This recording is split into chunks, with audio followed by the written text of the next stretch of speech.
মানিকগঞ্জ কালীগঙ্গা নদীর পাড় অনেক সুন্দর। প্রতিদিন দূর দূরান্ত থেকে ঘুরতে আসে কালীগঙ্গা নদীর পাড়। আসসালামু আলাইকুম, আশা করি সবাই ভালো আছেন। নতুন আরেকটি ভিডিও নিয়ে আসলাম। এখন আপনারা দেখতে পাচ্ছেন কালীগঙ্গা নদীর পাড়, পানি অনেক সুন্দর। প্রতিদিন পানি কিছু হলো বাড়তাছে। তো এখন নদীর পাড়ে যাইতাছি। নদীর পাড়ের পাশে একটি খামার বাড়ির মতন। এখন দেখেন পানি অনেক সুন্দর। আপনারা আসলে এই জায়গায় গোসল করতে পারবেন, অনেক সুন্দর।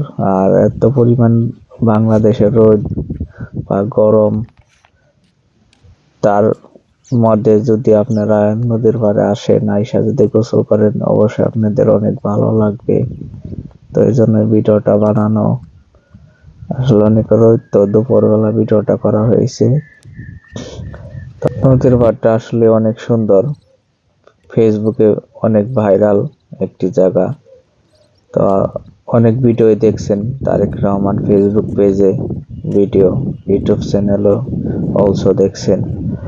তো এখন আপনার ক্যামেরার সামনে একটি নৌকা দেখতে পাচ্ছেন, গোলাডাঙ্গা নয়নমণি নৌকাটি রাখা আছে। তার পাশাপাশি প্রবাসী নৌকাটিও রাখা আছে, আসলে আপনারা দেখতে পারবেন। আর জামসা ব্রিজের নিচে আছে আমাদের বলদার ঐতিহ্য নৌকা। তো আর কিছুদিন পরেই নৌকা বাইচ স্টার্ট হয়ে যাবে। অবশ্যই নৌকা বাইচের ভিডিও পেতে অবশ্যই তারেক রহমান ফেসবুক পেজটি ফলো দিয়ে সাথে থাকবেন। তো সব বাইচের এই ভিডিও পাবেন কম বেশি, আর বাইচের আপডেট পাবেন। তো আশা করি আমাদের মানিকগঞ্জ কালীগঙ্গা নদীতে সুন্দর একটি বাইচ হবে এবার। আর মাত্র কিছুদিন বাকি, ঈদের পর গনেই হবে নৌকা বাইচ স্টার্ট হয়ে যাবে। তো জামসা ব্রিজের নিচে আশা করি একটি নৌকা বাইচ হবে, সুন্দর একটি নৌকা বাইচ হবে কালীগঙ্গা নদীতে।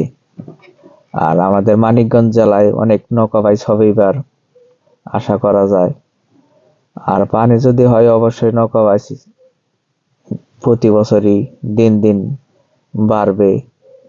গ্রাম বাংলার ঐতিহ্য নৌকা বাইচ দিন দিন বৃদ্ধি পাবে যদি পানি হয়।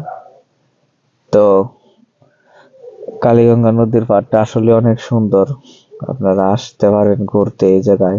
এখন আপনারা দেখতে পাচ্ছেন এটা প্রবাসী নৌকা, বলদারের প্রবাসী নৌকাটি রাখা আছে। তো পানি অনেক, প্রতিদিন কিছু হলো পানি বাড়তাছে, হালকা হালকা করে কিছু কিছু পানি বাড়তাছে। তো এই জায়গাতে চর জেগেছিল কিছুদিন আগে, তো এখন ডুবে গেছে, পানি বাড়তাছে। তো আজকের ভিডিও পর্যন্তই। সবাই ভালো থাকবেন, সুস্থ থাকবেন। আল্লাহ হাফেজ।